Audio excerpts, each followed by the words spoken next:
I'm your host, Peter Komendowski, and welcome to Surviving Bad, where we explore stories of survival, hope, and inspiration. Today we'll enjoy a conversation with Iowa State Auditor Rob Sand.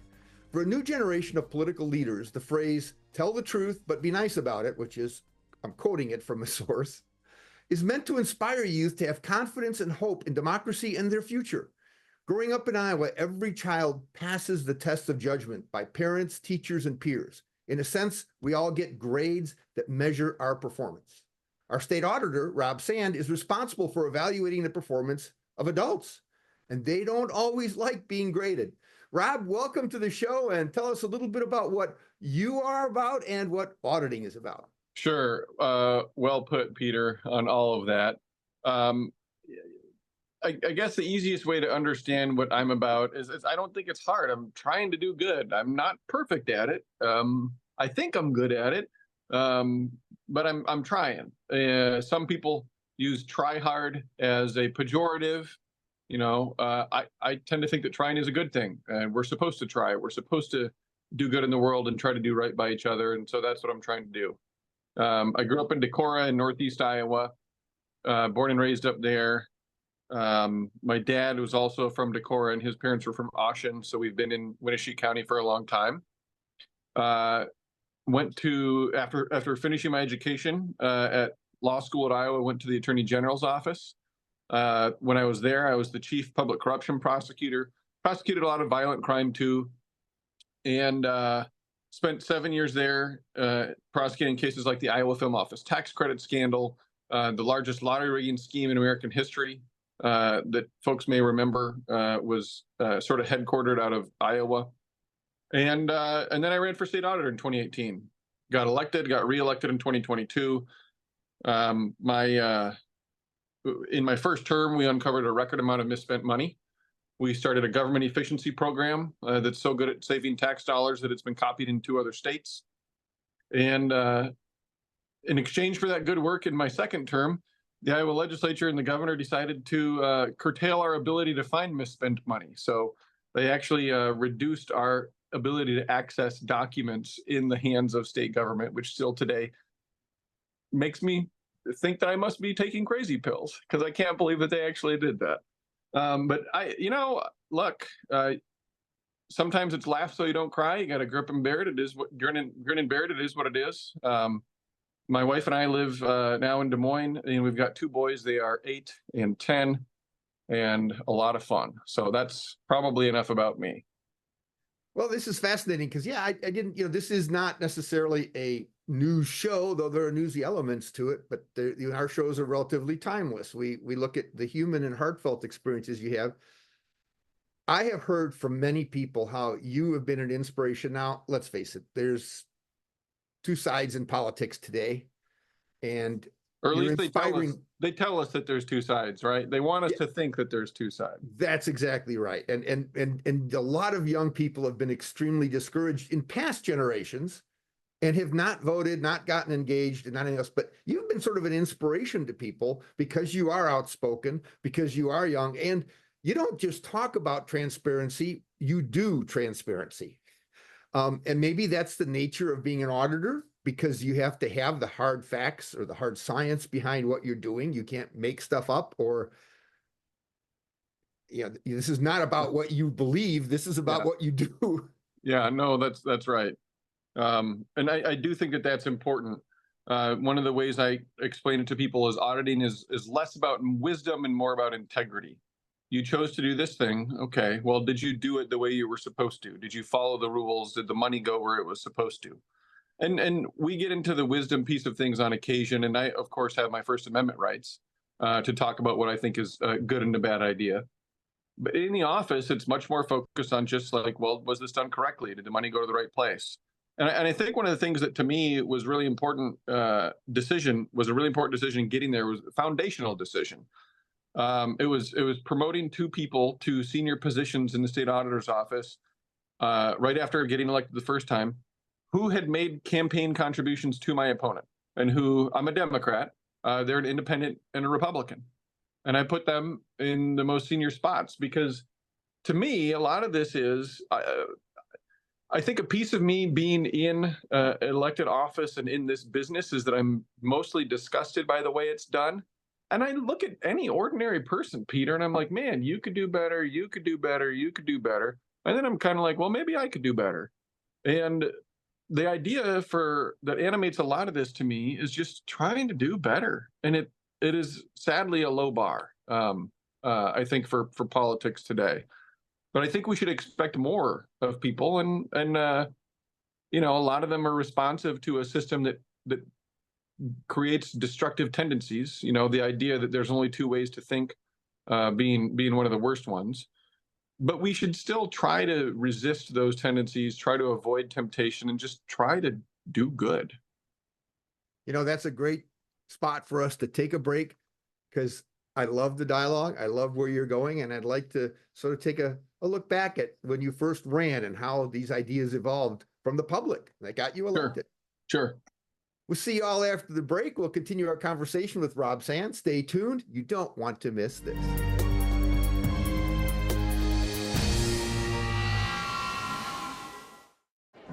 The black truck? Hey, Christina from accounting. Yeah, hi. Hey, I used to date a girl named Christina.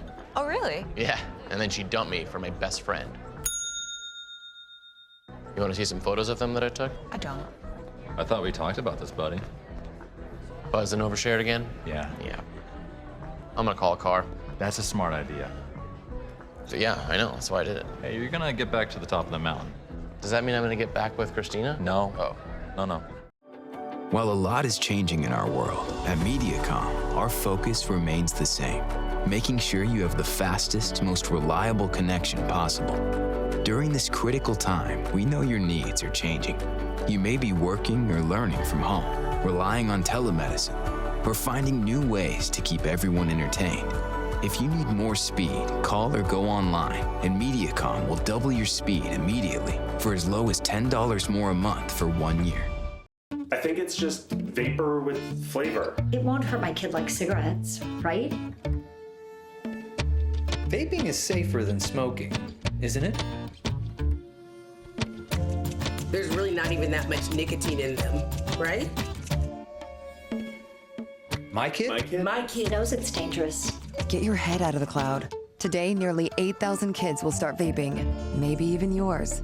Learn about the dangers at talkaboutvaping.org.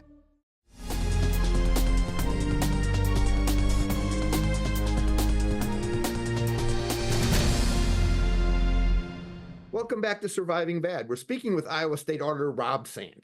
Now, Rob, I became a fan of you by the accident of the media. Seeing news reports on your efforts, I realized you not only took your role very seriously, but in doing so, you sort of redefined governance with clear and concise transparency. Now, that's always been an issue because all we've ever heard about transparency is talk. And we see less and less. But we know you had been adversely affected by some legislative efforts to slow you down. Mm-hmm.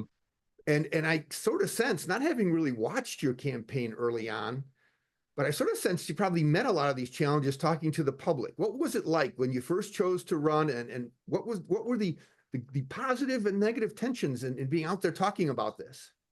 When I first chose to run, I was looking at the auditor's office, having done a lot of work with it, because as the chief public corruption prosecutor, the investigations into public corruption that the auditor's office did would land on my desk.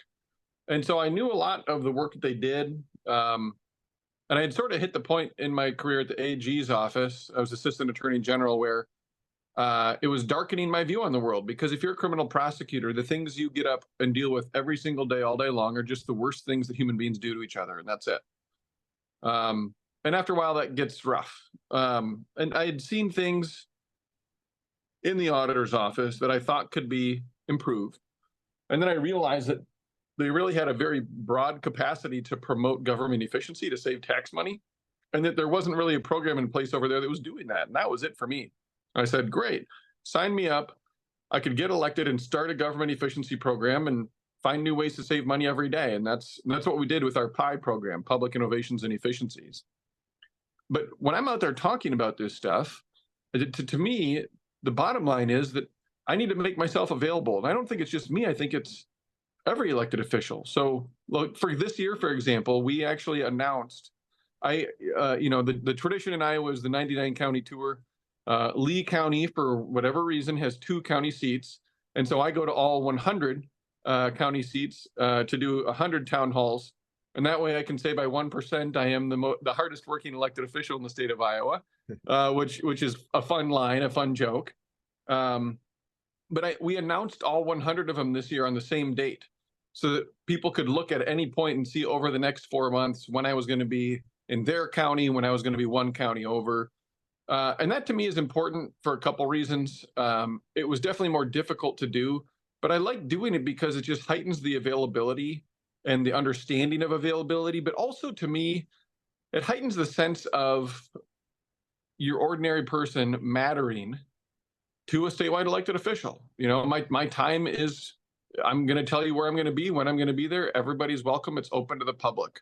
And I do think that kind of message is an important one, not just for elected officials to send, but also an important one for regular people to receive. It is their government, right? So that's fascinating. So you do this tour. What have you heard? What is the feedback that you've been getting? A lot of people are angry with the new limits on our office. As I mentioned at the start, we uncovered a record amount of misspent money in my first term. And the answer to that was to say, oh no, he really means it. We need to make it harder for him to find the misspent money. And so now there's 8 categories of documents that the auditor's office by law isn't supposed to look at, plus a 9th sort of catch-all category. And if we, think that we should get access rather than having the ability to get a ruling from an independent judge in Iowa's court system, we're supposed to go to a 3-person arbitration panel where we are outnumbered 2-1. This is ridiculous. And Peter, I think it's important for me to emphasize here, this is not a he said, she said issue. The entire auditing community nationwide sort of stepped out and advocated against this bill, saying it's going to increase waste, fraud, and abuse. And I don't think that's hard for anyone to understand, right? If you're driving down the road, you look in the rearview mirror and you see a police car right behind you. You're immediately looking at your speedometer right after that, because all of a sudden you're aware, like, oh, I'm being watched. I better do a good job. My turn signal is definitely on right now as I am turning away from where this police officer is right behind me. The state auditor's office is doing the same thing for the people who handle your tax dollars. And if you tell people who handle your tax dollars that the state auditor can't look here, here, here, here, here, here, and here, it's a little bit like saying to everyone, hey everybody, no law enforcement is allowed to patrol on county roads. What do you think the result is going to be?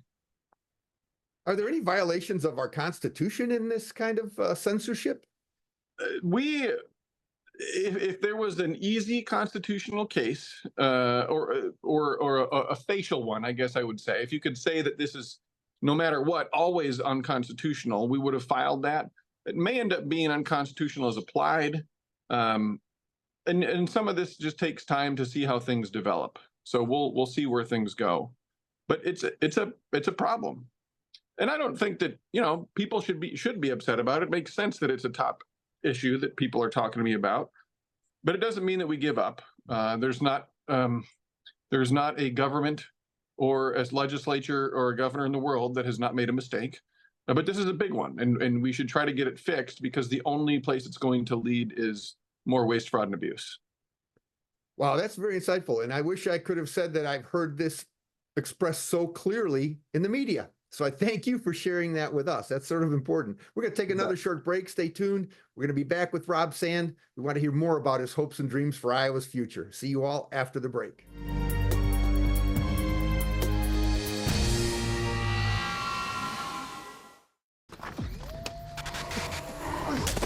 Multiple studies have shown that marijuana can slow both driver reaction and response time, which can be really dangerous. He's here. He's here. Wait.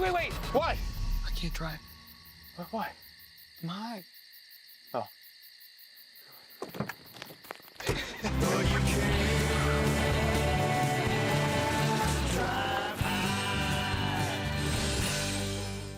You told me not to talk to strangers. You told me not to cross the street without looking both ways. You told me not to touch the stove. You told me not to do drugs. You told me not to drink and drive. You gave me so many messages about how to stay safe. Why didn't you keep me safe by properly storing your gun?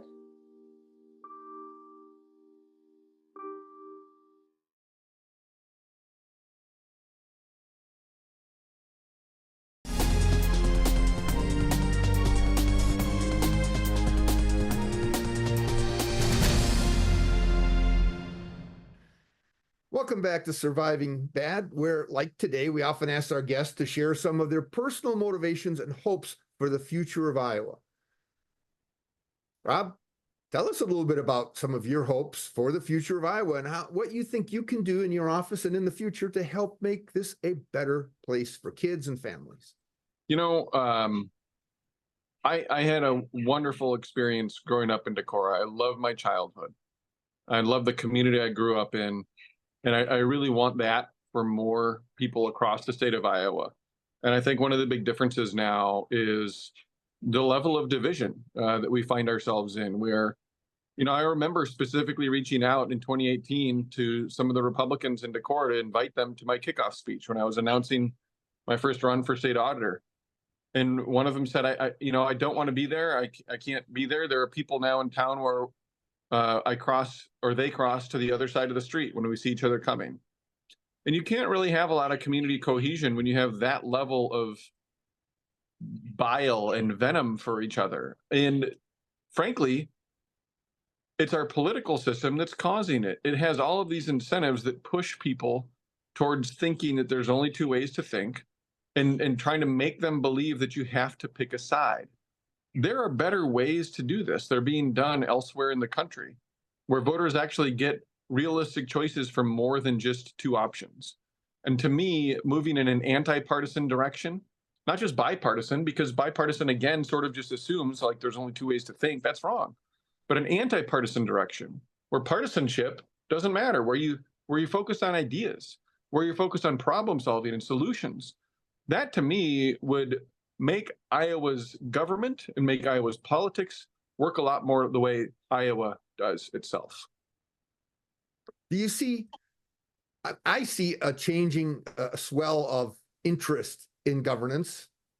And obviously, I mean, I'll say it, I'm one of those old white-haired guys, and I'm on the distrust side of the spectrum. You know, that the old ways aren't working for kids. And that's true. The world's been redefined by social media, by a lot of other things happening. And one of the things that always crept into my mind in watching what you were doing, especially before this level of legislative censorship on your ability to get to these different documents to do your job, you know, was the fact that this had a direct impact on the future of kids, and could eventually bleed into the real controversial issues like marijuana, underage alcohol use, the fentanyl crisis, because there's so many different methods to protect our communities, but there has to be oversight. I mean, we know from looking at nationally what happened during COVID that the abuses were out of this world with some of that funding. And so now we see more young people interested in this, distrustful of the old people in governance, regardless of party. Yep. I guess that whatever party was leading would probably get most of the acrimony from the youth. And so, you know, where do you see that going? How do you feel you can be a part of these changes? You know, I think the most important thing for people to do is get involved, and it's not hard to do. You know, find a local organization. It doesn't have to be a political campaign or a candidate. You should be an organization pushing for something that you believe in, and just be a part of it. It gives you a lot of meaning in your life. I think one of the things that culturally we are too focused on is happiness. I love being happy. I'm typically a happy person. Plenty of days that I'm not. But what I find much more satisfying in my life is meaning. Meaning can keep me going even when I'm not happy. Happiness is important to sustain, happiness is impossible to sustain at all times. And getting involved in your community, advocating for things you can believe in, you believe in, really does a lot, I think, to put meaning into our lives in a way that's very helpful. One of the organizations that pushes for election reforms, for anti-partisan elections, is Better Ballot Iowa. So if you like the idea of having more than two realistic choices, that's a good place to go to look for that. But there's all kinds of stuff where you can start by solving a problem in your own hometown. You know, my junior and senior year in high school in Decorah, I helped get a skate park built. It was a project that I led. It's still there. I had been a skateboarder all through high school, and we got frustrated getting kicked out of place after place after we had already been told that we could be there. Then they changed their mind. And eventually we sort of said, enough. Let's just have a skate park. Let's have a place where we can go. And we got one built, and it made a difference for the town. It's now a place where kids can go when they want to be able to skateboard. It's a demanding sport that requires a lot of focus and determination. Good thing for people to practice. And the more opportunities you have like that when you're a kid to take your time away from things that can be more destructive, the better. Definitely understand that, because we know that many of the problems that we address with mental health do relate to getting children outside, doing things they love. Yes. And getting that physical interaction that makes them healthier. Yep, absolutely. Absolutely. Are you still skateboarding regularly? No, no. Well, you're a dad now, so you have to be careful. Yeah, not since high school. I tore a couple of ligaments in my ankle my senior year, jumping down a small set of stairs, and never quite got back to the same level that I was at, and eventually moved on. Well, listen, we're going to take another short break, and when we come back, I'm going to ask you to share some final comments, insights, and inspiration for our audience, and some of your ideas on continue to build on that idea of what they can do to help make Iowa better. See you all after the break.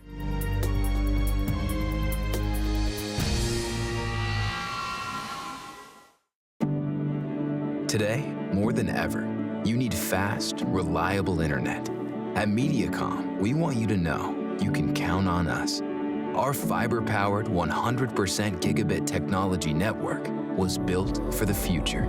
We have enormous capacity and power, and 99.99% network reliability. So even though these are uncertain times, we're prepared. And you can be certain we'll keep your world connected. Hey, Bobo, do trees tell each other stories? I'm sorry. I'm afraid I don't know that. Hey, why don't we go find out? Listen. Do clouds take naps? I couldn't tell you. Dad, do stars visit their friends? Look!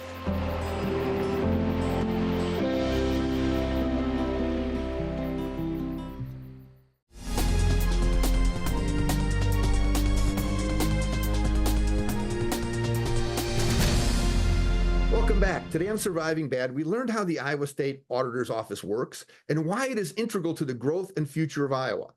Let's see what insights and inspiration Rob has to share. Rob, the floor is yours. Thanks, Peter. I want to go back to this idea of moving past a two-choice political system that forces us to say we either want to wear a red hat or a blue hat. We're all more mature than that. I think we all know there's more ways to think than that. And so we shouldn't just accept the system any longer. What it does is it incentivizes division, because it makes it okay to basically say, well, I may be a thief, but my opponent's a thief and a murderer. And so we feel like we're stuck with a thief. That's ridiculous. Absolutely unacceptable. And the founders warned us about this. They said that one of the worst possible things for this country would be two great political parties united only in their hatred of each other. They called it. To me, a better way to do this is to enfranchise independent voters. Right now in the state of Iowa, think about this. In June, we tell independent voters, you can't vote in the primary. And then in July, we celebrate Independence Day. And I'm just wondering, do we mean it? Do we actually think that independence is important? Because if we did, we would not make independent voters less equal, right, than other voters. So we should have one primary. Every single candidate is on it. Democrats, independents, Republicans, libertarians, Greens, whoever. You walk in, you vote for your favorite to advance them to the next round, the general election. Everybody gets to walk in who's an eligible voter and vote for their favorite. And then in the general, we don't just force people to pick between the lesser of two evils. We use something like ranked choice voting, or what Fargo, North Dakota does to pick our winner, which is approval voting. With approval voting, here's 4 candidates. Vote for all of them that you approve of. Maybe one you vote for because you love their stances on the issues, but the other you vote for because you're actually really impressed with their character. And you believe, even though you disagree on this issue or that issue, you think that this person, if elected, would put that aside and focus on areas of agreement. This is actually being used around the country. It's being used in Maine and Alaska. In Alaska, in 2022, we actually saw a Republican running for the US Senate and a Democrat running for the US House endorse each other across party lines and both get elected. That is problem solving. That is people who want to do right, finding people who want to do right, no matter what color hat they have on, and wanting to work with them. And I think that these kinds of systems are a huge piece of our solution towards making Iowa feel more like Iowa again, where we can listen to each other, we can agree to disagree, and where even if we start from a place of disagreement, we have a reason to dig a little bit deeper and find an area of agreement. You know, that I don't know why that isn't just a logical sort of acceptance from the general public. Let's look at Iowa specifically. Do you think there's, well, I'd like to step back while we have a minute or so to go, because I like what you're saying. But the other thing is what can be done to try and reverse this trend of keeping the documents you need to do the job in the auditor's office? You know, talk to your legislators. Tell them, hey, I don't expect perfection from you, but you did make a mistake here and you need to fix it. You know, I want to point out, I'm a Democrat. There were 6 Republicans in the Iowa House that voted against this bill. There are people in Republicans in both chambers who have apologized to me for supporting the bill. So don't assume negative intention from the people who voted for it. They didn't necessarily have a great chance to read it over. There are certainly people who meant poorly in passing this bill, but I can't tell you, the viewer, that it was your legislator that did. So take a minute and just reach out to them, and reach out to them earnestly, without vitriol, and just say, hey, this is a bad bill. I hope you'll reverse it this year. That would be a place to start.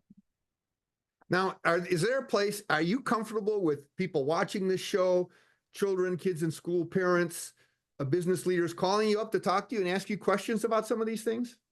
Yeah, absolutely. I mean, the easiest way to get a hold of me personally is on most social media channels. I'm at Rob Sand IA. You can find me there on Facebook, on Twitter, I think on Instagram. And of course, if you want to talk about official office stuff, you can certainly reach out through our website, auditor.iowa.gov. Well, I thank you for both your inspiration messages and clearing the air on some of these issues that are so important to give Iowa communities an opportunity to share in the wealth, so to speak, instead of the abuses of wealth. So thanks, Peter. Thanks for being here. And thank you all for watching us today. Check out our website, ahealthyiowa.org, and keep your eye on MediaCom MC22 for our next episode of Surviving Bad, where we explore stories of survival, hope, and inspiration. On MediaCom MC22, your local programming leader.